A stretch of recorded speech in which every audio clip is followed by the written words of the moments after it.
I released an album this year on September 13th that I wrote, recorded, produced, mixed, mastered all by myself, and I've never been able to say that before, so that's really cool. There's so many pieces of technology that have helped me do that so that I can focus on just making better music, and a lot of the tools and plugins can make those decisions for me. And I wanted to share a lot of those tools in this video that helped me make this EP.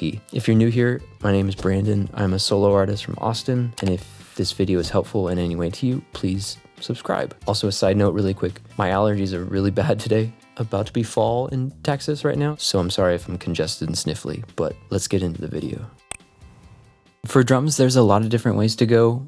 If you're looking for more like organic virtual instruments these days, like there's a ton of different options that sound great. Get Good Drums, Mixwave, Superior Drummer. I use Steven Slate drums. And the reason I like Steven Slate is because, yeah, they do sound great from the start, but they're nowhere near as processed as like the heavier hitting sort of type drums. And it leaves room to do things with mixing. Depending on the vibe you're going for, sometimes you don't even need to really do a lot. In this song, I have just the Slate drum kit that's doing most of the drums for this song. Usually sometimes I'll like layer things, but this one was just the kit. Let me solo this out.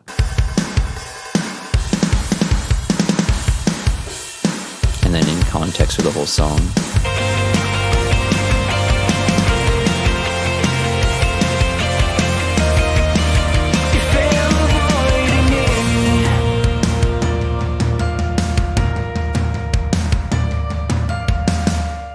Throughout mixing this whole EP, I didn't really do a ton besides like a couple dB of compression on each channel, and then sometimes just did some EQ stuff, just carved space for the kit. I really like their drum kits in here. They have a lot of different options. Designer kits, you get all the deluxe kits. If those pre-made kits really aren't your vibe, you have all these individual pieces that you can use to build a kit. I really like Steven Slate's. I also think the cymbals sound really good. It's hard to find virtual drum instruments where the cymbals are really good, so that's why I really like Steven Slate's. I don't think I can move on from the drum section without giving credit to Splice as a means of finding samples or percussion elements to like beef up a drum section. In this song in particular, I just used this one kick sample, this percussion loop. That's snare sample, Splice. I used it in combination with a Slate kit because I wanted to use Slate toms and hi-hats. I guess and a snare for that.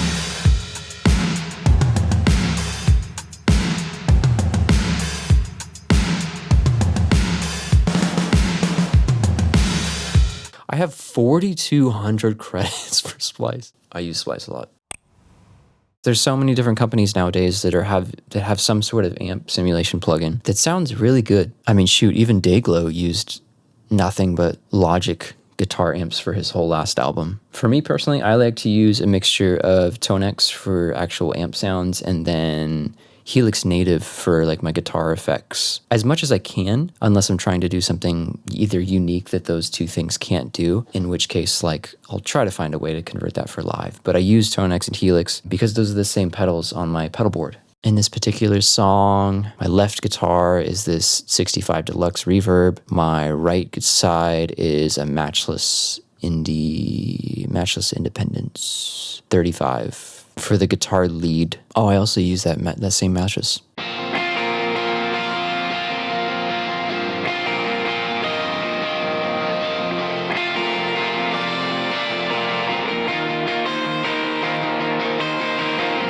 And then as far as effects, I use CLA Effect. I didn't even realize I did that.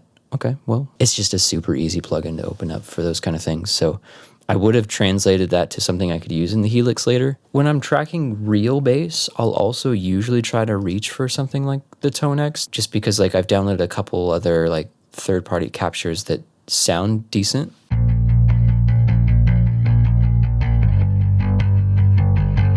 Yeah, this was just a capture of a tone hammer that I can use in Tonex. There's nothing special about it. Nowadays, I'm trying to reach for like playing a real bass more often, because I think in the past I would probably lean towards using some sort of like synth bass. It sounds great solo, but then like when you put it in a track, it's just too much. I just think it's more fun to actually perform with a real bass live. So it's like if I can dial that tone in at the recording level with a real bass, I'm probably more happy with that. So that's just where I'm at lately. That might change next week.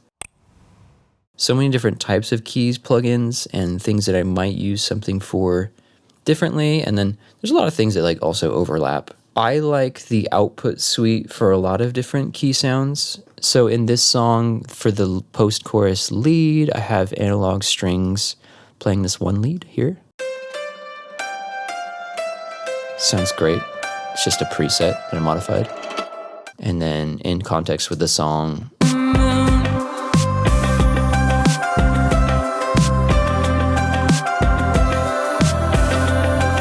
when I was making this EP, I had recently bought Serum because I've had Splice for the last couple of years, so I can download the sounds from Splice and drop those into Serum as like presets while I was recording this album. I bought a Chroma console when I was making this song, used the output of my interface and like ran certain sounds through this pedal. I bounced that lead through that and then came back through there. So that's what this one is. I don't remember what effects I was using on the pedal at the time. I was just messing with buttons. Also running in parallel with that is another Serum lead that I liked. It had like a sidechain kickstart thing going on. Analog Lab for Arturia is really helpful because then you have all of these different types that they'll group everything into. So like we'll go to keys, for example. These are all things that I favorited just going through Analog Lab when I was looking for certain sounds. So there's like really decent stuff in here.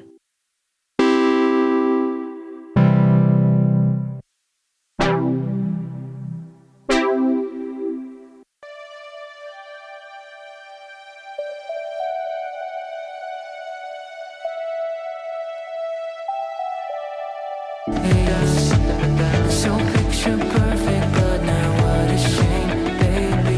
You're honestly just bad for me. I'm not really someone who knows how to like customize the synth sounds per instrument. That's why I generally start with presets, kind of like how I mentioned with Serum. Yeah, like the modular V.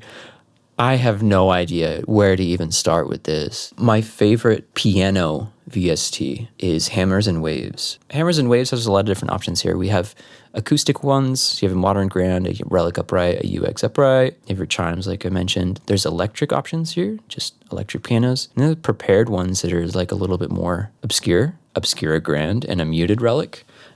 In this song, I just wanted a clean piano that just had a little bit more character than just like a typical grand, so I choose the Relic Upright. Great. I think I just modified so there's more hammer and pedal damper. You can hear the pedal. This is the Celeste, and it's just assisting the lead.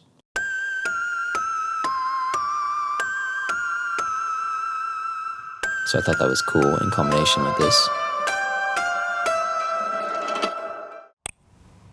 I'm kind of just gonna like gloss over some things here, not going to like super detail, but these are just a couple things that have really made me be able to do this by myself. I have to give props to Isotope, Ozone, for literally everything on the master, because it's just so helpful. Having a starting point of like what your mix should sound like, because a lot of the times like my tracks would be too muddy, too much low end. So it's really great how you can pick a genre here, or you can use Audio Lens to capture audio from your computer, whether that's playing through like a Safari browser or whatever music platform you use, to kind of capture an EQ curve, and it somehow listens to everything about like dynamics and how the song sounds, and then you can create presets and then make your song sound similar to something that you're going for. You never wanna say, hey, you only wanted me, I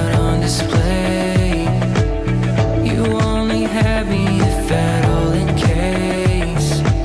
Also, in tandem with that, I was using tonal balance control a lot. It'll load in the EQ curve of whatever song that you captured, kind of give you a guide of like how you should approach your song to make it match that curve, as well as look at your low end and see if it needs to be more compressed or less compressed. Visual tools for me is a game changer. I know there's a lot of drama with waves, but the whole CLA suite for me was just something that was so helpful for this EP.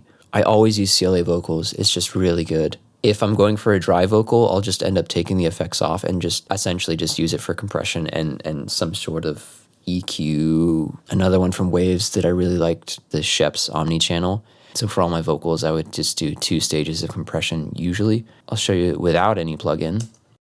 Sweet, sweet melody, I will love when you do.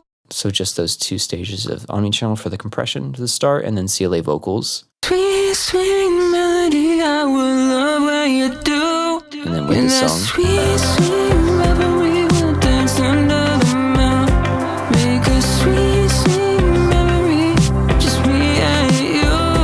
So just those 2 get you pretty far. The main Waves ones that I used were the Shep's Omni plugin, CLA vocals, the L1 limiter, the CLA 76, the 3A for acoustic guitars. This would be an hour-long video if I showed you every single plugin and how I used it in certain songs. I think one of the most goated reverbs that there is Valhalla.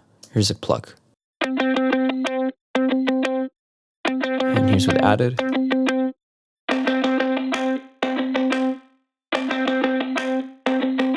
There's a lot of good presets in Valhalla for just rooms and what would be great starting points for adding reverb to something without sounding too insane. Claro is an EQ by Sonox.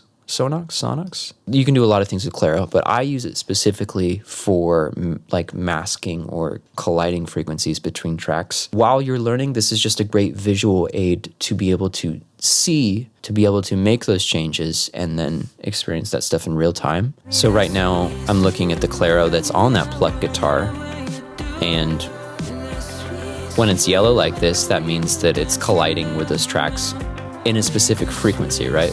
So like these 2 things, the pluck guitar and the piano.